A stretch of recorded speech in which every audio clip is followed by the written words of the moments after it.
siang semuanya. Siang. Assalamualaikum warahmatullahi wabarakatuh. Waalaikumsalam warahmatullahi wabarakatuh. Baik, hari ini untuk ujian akhir semester mata kuliah Rekayasa Perangkat Lunak, kita akan mulai dengan presentasi setiap proyek yang sudah dilakukan selama satu semester ini. Nah, untuk presentasinya ada beberapa ketentuan penilaian yang sudah dibuat. Jadi mohon diperhatikan, yang pertama adalah dokumen dan laporan. Jadi dokumen dan laporannya itu yang akan dinilai, yang pertama originalitas dari proyek, jadi keasliannya. Kemudian kelengkapan dan kesesuaian format penulisan yang sudah dibuat di laporan. Selanjutnya kualitas isi atau konten dari proyek. Nah, penilaian berikutnya itu terkait presentasi hari ini. Nah, presentasi hari ini yang dinilai adalah pemahaman dan penguasaan proyek yang sudah dilakukan. Yang kedua tentang public speaking. Public speaking itu mencakup gaya bicara, bagaimana cara menyampaikan materi. Kemudian yang terakhir yaitu kemampuan dalam menanggapi pertanyaan. Jadi presentasi dan tanya jawab itu maksimal 15 menit. Silakan tiap kelompok menyiapkan file presentasinya. Kalau sudah tidak ada, langsung saja kita mulai dari kelompok 7. Oke, baiklah, saat ini kita akan masuk dalam registrasi website yang sudah kami buat, yaitu Simorgan. Pertama, apabila kita memasukkan email dan password yang salah, maka akan timbul notifikasi seperti ini. Username atau password salah, kemudian akan ada instruksi untuk kembali. Jika sudah, kita langsung masukkan email dan password yang benar, yaitu yang sudah disediakan. Ya, jika sudah login, maka tampilan awalnya seperti ini. Di bagian atas terdapat 3 tombol, yaitu pertama ubah data Anda, kemudian masuk website, dan yang ketiga adalah menu logout. Yang pertama masuk website. Ya, ketika kita sudah masuk dalam websitenya, maka tampilannya seperti ini. Dan di bagian kanan tengah itu ada beberapa tombol yang akan menuju ke menu media sosialnya dari STIMIK Multikom. Mulai dari YouTube, Instagram. Ya, di bagian bawah yaitu lebih detail tentang STIMIK, maka akan masuk ke dalam akun akademik dari STIMIK Multikom sendiri. Ya, kita masuk pada menu akun, kita masuk website. Ya, kita masuk pada menu pengaduan. Bagian pertama kita akan melakukan pengaduan dengan memasukkan nama pelapor, kemudian NIM dari pelapor, jurusan, kemudian jenis laporan, kemudian kita masukkan keterangan.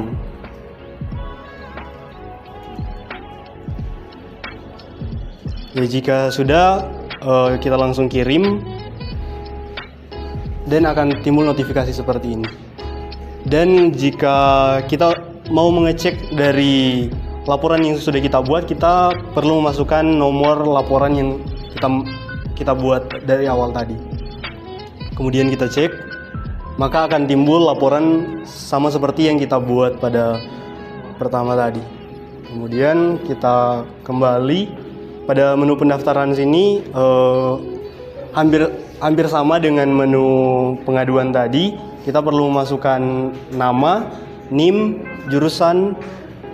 Namun di sini kita perlu memilih, yaitu organisasi atau komunitas yang akan kita masukkan di menu pengaduan ini, pendaftaran.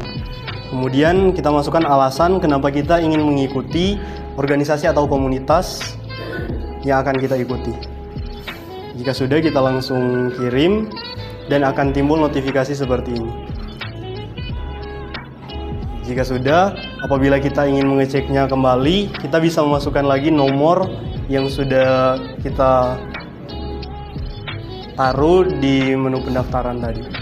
Akan timbul tampilan seperti ini apabila kita sudah terdaftar pada organisasi atau komunitas yang ada. Terima kasih atas kesempatan yang telah diberikan. Kenalkan, nama saya Rita Matindas. Saya dari kelompok 6. Jadi pertanyaan saya, setelah lihat slide-slide yang telah ditampilkan, apa fungsi dan manfaat dari aplikasi ini dan tujuan dari aplikasi ini. Tujuannya ini manfaatnya atau ditekankan fungsinya itu supaya untuk membantu mahasiswa supaya bisa mendaftar ke organisasi secara online. Kalau konvensional kan tertulis tuh pakai kertas atau ini secara online. Dan bukan cuma mendaftar ke organisasi, tapi juga melakukan pengaduan. Tak perlu balik ke kampus untuk melakukan pengaduan dari 1 kilometer atau ada yang tinggal sampai di ujung kota sana. Nah, detik langsung sampai di kampus. Sekian, terima kasih.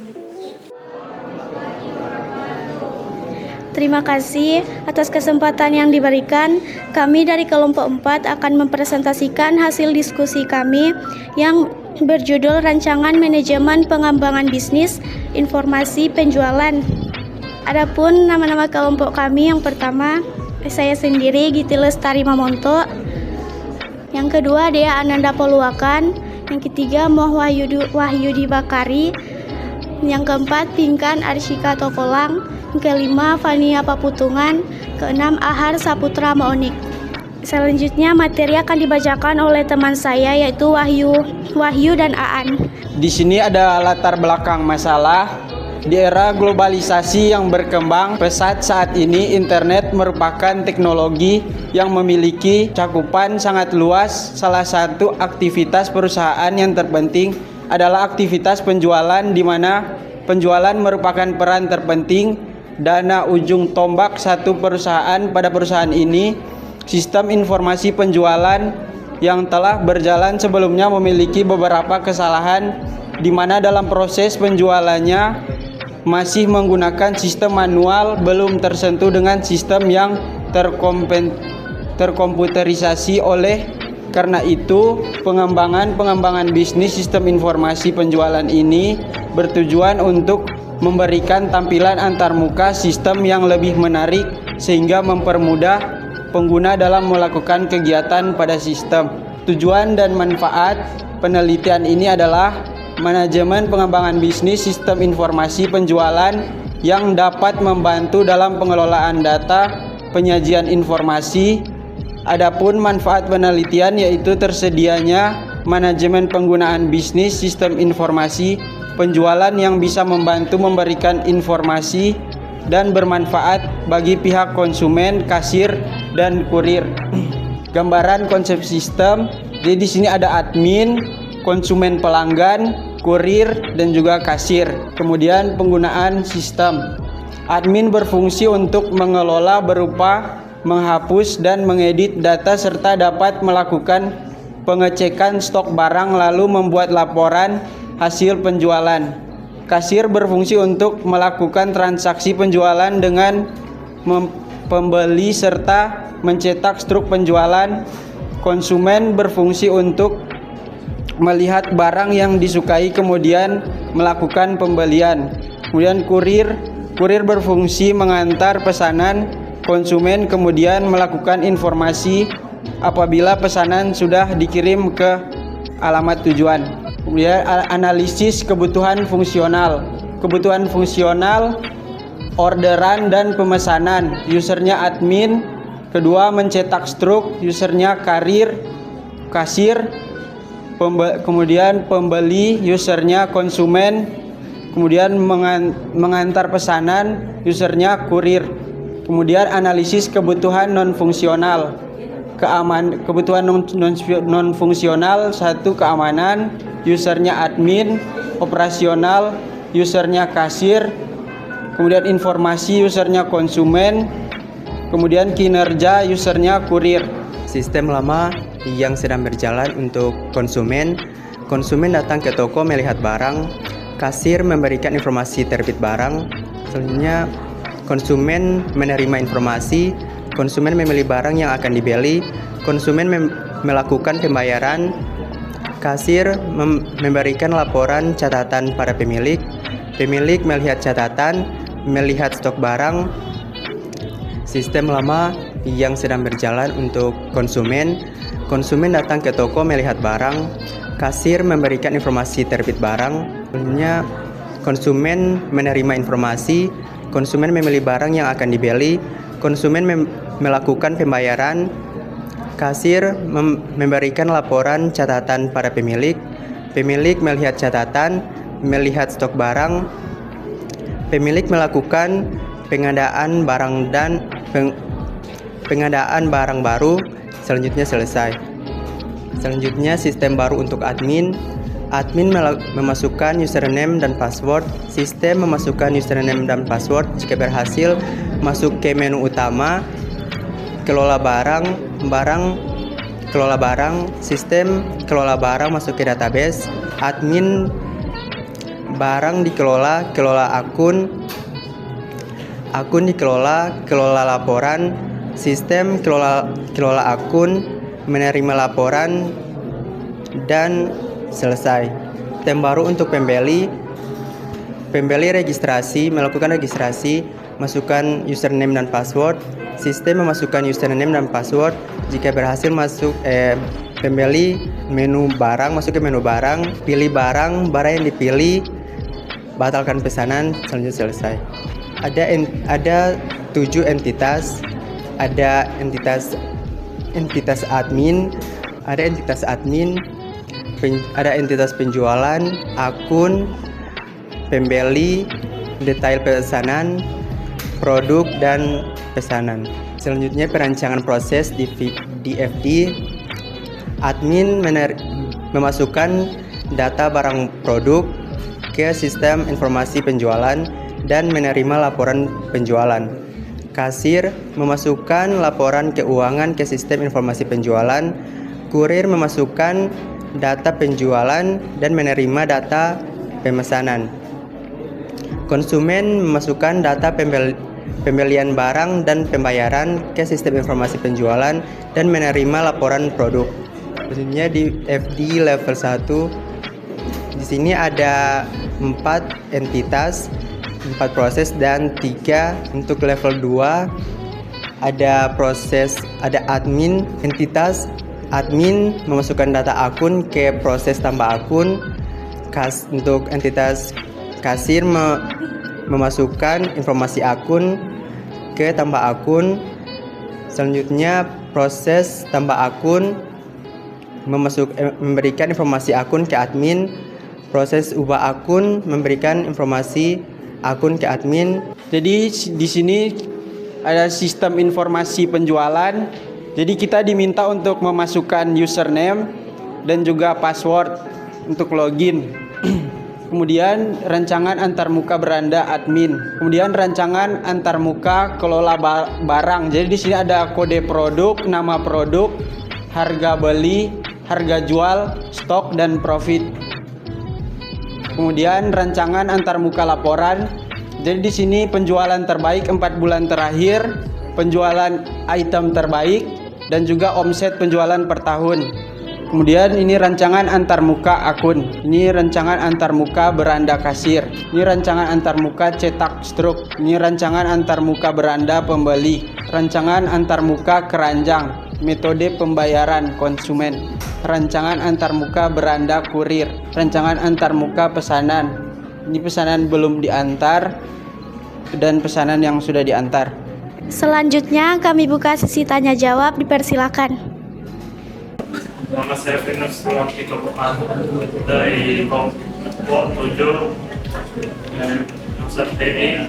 Saya mau bertanya di analisis kebutuhan fungsional. Jadi mengenai sistem dapat melakukan login, apakah sistem memiliki AI untuk melakukan login sendiri, atau itu ada yang salah ada salah ketik? Kalau misalkan salah ketik, apa arti sebenarnya dari situ? Sekian, terima kasih. Itu boleh login sendiri, itu harus ada sistem password. Kalau ada 2 itu Itu tidak ada yang salah ya. Kita bisa melakukan login, maksudnya login ini dalam aplikasi ini cuma bisa masukkan username dan password, gitu kan? Bukan maksudnya bukan yang sistem itu otomatis dia ada ininya selalu masuk ya. Ya begitu. Kayaknya menurut saya rasa sudah jelas di situ sistem dapat melakukan login, tidak ada kata yang salah mengenai yang salah di situ. Jadi kan analisis kebutuhan fungsional sistem. Jadi apakah sistem itu bisa mengelola itu proses atau user memasuk atau tidak? Dia kan pasti bisa toh mengelola sistem itu atau user itu harus masuk ke dalam sistem toh. Assalamualaikum warahmatullahi wabarakatuh. Salam sejahtera bagi kita semua. Terima kasih atas kesempatan. Baiklah, kami dari kelompok 6 akan mempresentasikan materi yang telah kami rangkum dalam 1 semester ini di mata kuliah Rekayasa Perangkat Lunak yang kami beri judul Desain Interior. Baik, saya dari kelompok, nama saya Cynthia Patabuka dari kelompok 6.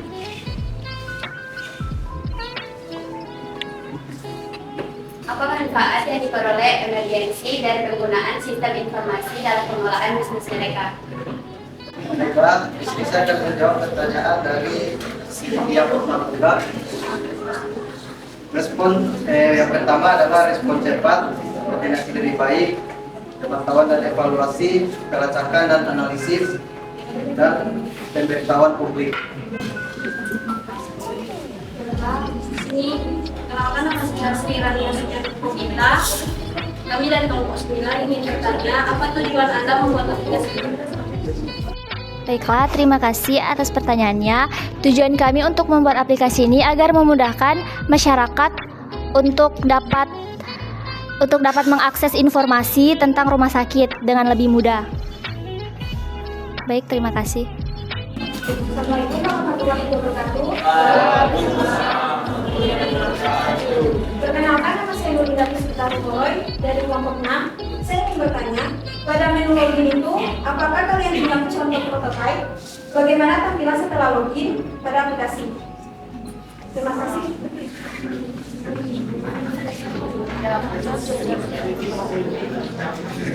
Oke, terima kasih atas pertanyaannya. Karena di sini kami belum mempunyai prototipenya setelah login, jadi belum ada.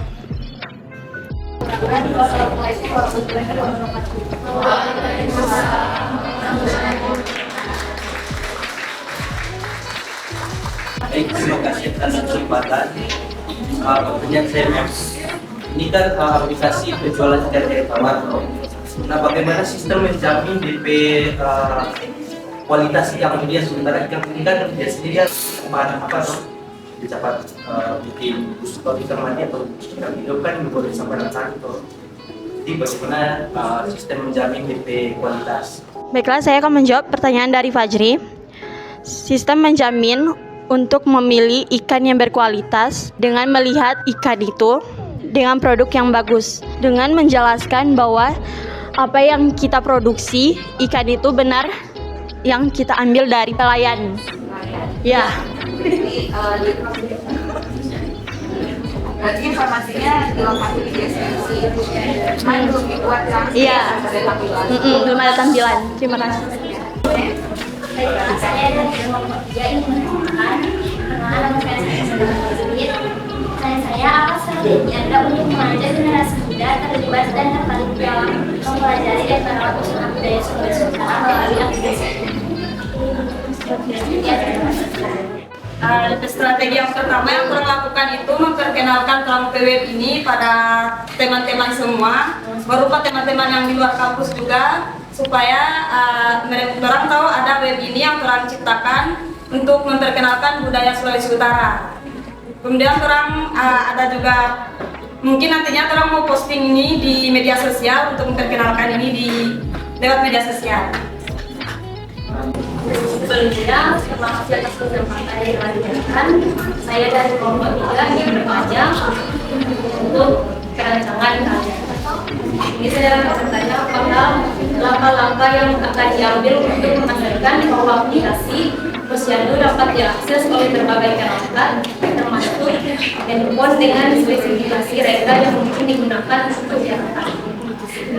Terima kasih atas pertanyaan punya. Di sini kami merancang hanya untuk aplikasi berbasis website. Jadi untuk yang mobile belum ada. Saya dari kelompok 6 bertanya, kan pada analisis kebutuhan penang tadi, itu sistem dapat melakukan registrasi pendaftaran melalui website toh, tapi di sini mau ditampilkan cuma per login. Itu betul. Kenapa daftar cuma? Terima kasih. Di bagian message kami ini, kami belum menambahkan tentang DP dengan Daftar aku. Daftar aku. Menambahkan, karena sini kita tampilkan DP masuk Jadi itu tambahan pemasukan saatnya ribuan. Ya. Ini bagaimana nih? Orang buka pesan ini boleh nih, nggak bisa melogin lagi nih kalau belum daftar. No? Oke. Terima kasih telah presentasi dari kami. Kalau ada yang kurang kami mohon maaf. Assalamualaikum warahmatullahi wabarakatuh.